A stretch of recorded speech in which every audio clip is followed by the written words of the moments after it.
Assalamualaikum warahmatullahi wabarakatuh. Perkenalkan, nama Bapak Junadi Mardianto, biasa dipanggil Pak Jun.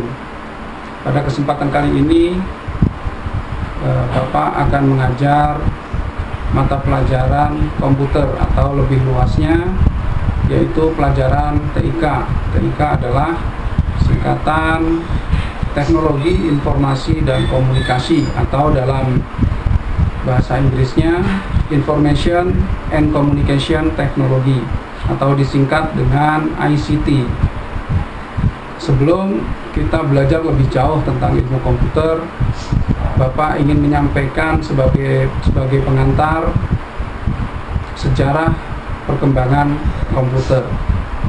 Sejak dahulu kala, proses pengolahan data telah dilakukan oleh manusia. Manusia juga menemukan alat-alat mekanik dan elektronik untuk membantu manusia dalam penghitungan dan pengolahan data supaya bisa mendapatkan hasil lebih cepat dan lebih tepat.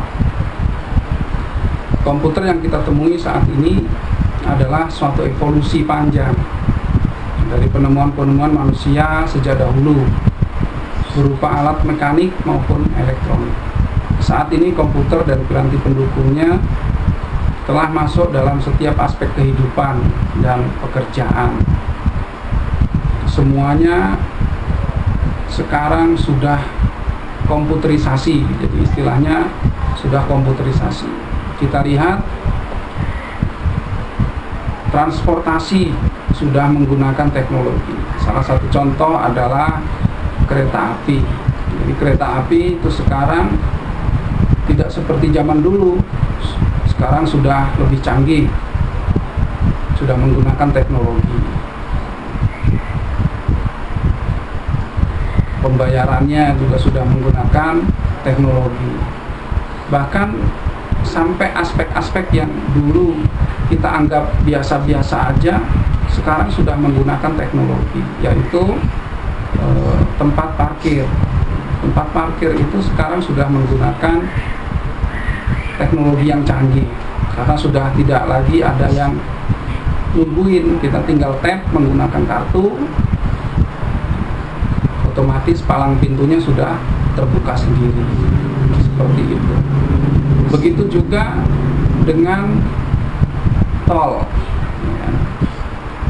Tol itu sekarang sudah tidak ditunggui oleh petugas lagi, tapi sudah menggunakan teknologi, tinggal tap in, tap out, seperti itu, menggunakan uang elektronik. Nah, saat ini diantaranya adalah sistem komputer, salah satunya di supermarket yang mampu membaca kode barang belanjaan. Bagaimana repotnya kalau seandainya tidak menggunakan alat yang biasa disebut dengan barcode, ya. Kalau kalian belanja ke supermarket, itu barang-barang yang ada itu tinggal di-scan saja, otomatis langsung datanya masuk ke dalam komputer. Itu salah satu fungsi daripada teknologi informasi untuk mempercepat pekerjaan dan mengurangi human error. Human error itu adalah kesalahan yang terjadi karena manusianya, bukan karena alatnya, tapi karena manusianya. Salah satu contoh, ketika ada orang membawa belanjaan yang begitu banyak, ketika dihitung dengan hitungan manual, resiko kesalahan yang terjadi itu sangat tinggi. Berbeda ketika sudah menggunakan teknologi, ya tinggal di-scan barcode-nya, udah otomatis nama barangnya masuk, gitu kan, kode barangnya apa, nama barangnya apa, harga satuannya berapa, harga totalnya berapa, jumlah yang harus dibayar berapa, itu otomatis sudah masuk semua, otomatis, ya. Jadi sudah tidak lagi input lagi, tapi tinggal scan saja. Itu kehebatan daripada, salah satu kehebatan daripada komputer itu sendiri. Peralatan pengolahan data digolongkan dalam 4 golongan besar. Yang pertama peralatan manual, yaitu dengan tangan. Yang kedua, peralatan mekanik yang digerakkan dengan tangan. Yang ketiga, peralatan mekanik elektronik, peralatan mekanik yang digerakkan secara otomatis oleh motor elektronik. Selanjutnya, peralatan elektronik, yaitu peralatan yang sepenuhnya elektronik. Alat hitung tradisional dan kalkulator mekanik. Ya, dulu ada alat namanya abakus, merupakan komputer otomatis pertama, hadir 5.000 tahun lalu di Cina dan masih digunakan hingga sekarang dan dipercaya sebagai awal mula mesin komputasi. Abakus berupa bijian geser yang diatur dalam sebuah rak, digunakan untuk melakukan perhitungan perdagangan. Seiring dengan hadirnya kertas dan alat tulis di Eropa, abakus mulai kurang populer. Jadi mulai bergeser tuh. Dulu abakus, bahkan sampai sekarang masih ada juga yang menggunakan metode seperti itu ya, dengan biji-biji seperti kancing baju itu disusun dalam rak, tinggal geser, nanti ketahuan tuh jumlahnya berapa. Tapi hanya sebatas untuk membantu perhitungan saja. Pada tahun 1642, Blaise Pascal yang baru berumur 19 tahun menemukan apa yang disebut kalkulator roda numerical wheel calculator untuk membantu ayahnya melakukan perhitungan pajak. Kotak persegi kuningan dinamakan Pascal line, menggunakan 8 roda putar bergerigi untuk menjumlahkan bilangan hingga 8 digit. Alat ini merupakan perhitungan berbasis 10 atau desimal. Nah, berkaitan dengan bilangan, kalau selama ini kalian nanti belajar hanya bilangan desimal, nanti kedepannya jika ada waktu kita akan belajar bilangan yang lain. Ada bilangan oktal, ada bilangan biner, ada bilangan heksadesimal, seperti itu. Selanjutnya, kelemahan alat ini hanya terbatas pada penjumlahan saja. Jadi alat yang dinamakan Pascal line ini hanya dipakai untuk perhitungan saja ya. Selanjutnya, tahun 1694, seorang filsuf dan matematikawan Jerman ya, Gottfried Wilhelm von Leibniz memperbaiki Pascal line dengan mempelajari gambarnya hingga mesin itu dapat melakukan perkalian. Kalau Pascal line tadi itu hanya jumlahin aja, sementara filsuf asal Jerman ini lebih canggih lagi karena bisa melakukan perkalian. Selain penjumlahan, dia bisa melakukan perkalian. Selanjutnya, Carlos Xavier kemudian menemukan alat yang disebut aritometer yang dapat melakukan 4 operasi matematis dasar, yaitu penjumlahan, pengurangan, perkalian, dan pembagian. Nah, Carlos Xavier. Alat ini populer dan digunakan hingga Perang Dunia. Nah, mereka bertiga memulai suatu era mechanical komputasi. Awal mula komputer sebenarnya dibentuk oleh seorang profesor matematika Inggris, Charles Babbage, di tahun 1822. Dia memperhatikan kesesuaian antara mesin mekanik dan matematika.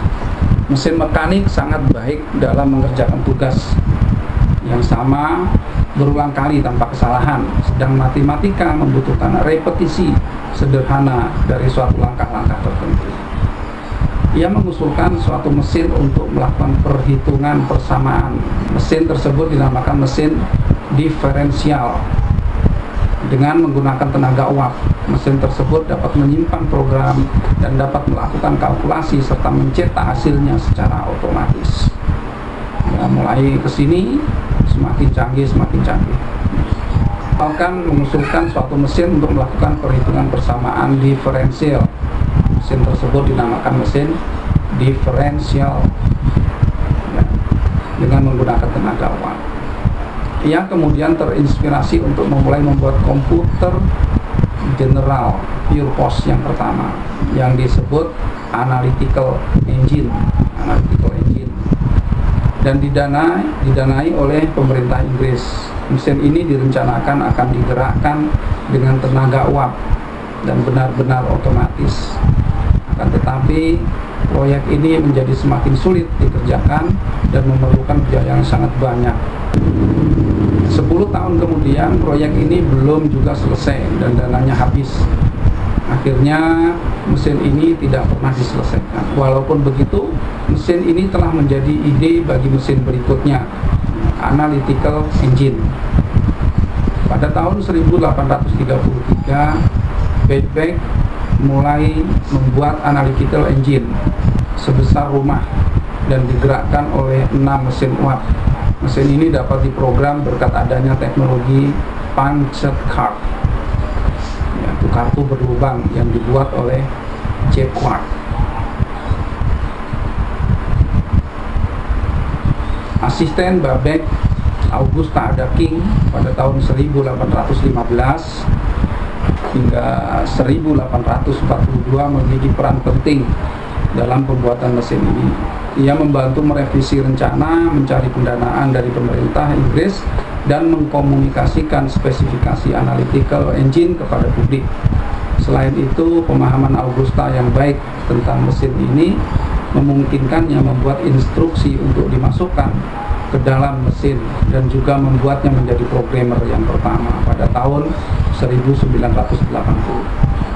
Departemen Pertahanan Amerika Serikat menamakan sebuah bahasa pemrograman dengan nama ADA sebagai penghormatan kepadanya.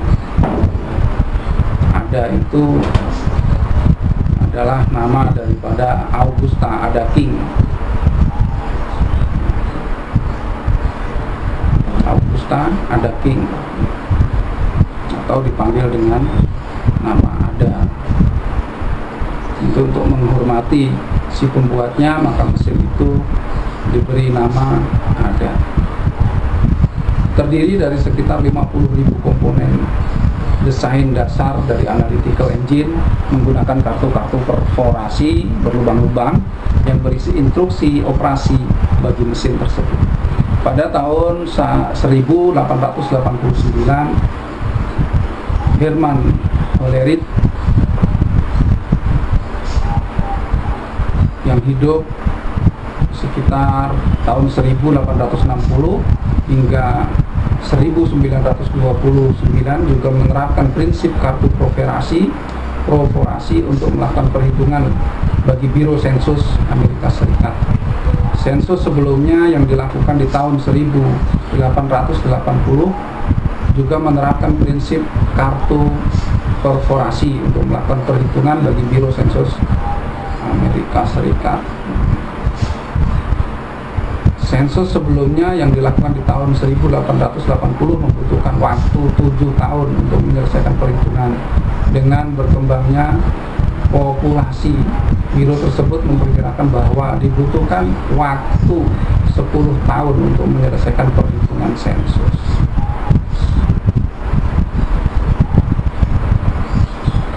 Baik, untuk sementara mungkin itu dulu yang bisa Pak Jun sampaikan. Mudah-mudahan bermanfaat bagi kalian semua. Tetap semangat belajar, mengikuti pelajaran, jangan malas, dan tetap jaga kesehatan. Terima kasih, sampai jumpa kembali pekan depan.